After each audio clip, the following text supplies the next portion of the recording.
realize how much you take water for granted in a household where you don't have it.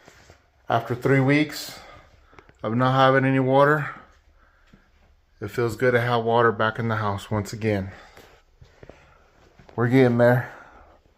We are getting there. This is plumbing done the right way.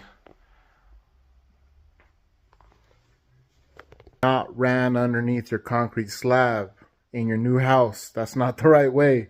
When you have to repair, you run into more issues. The issues that I'm talking about.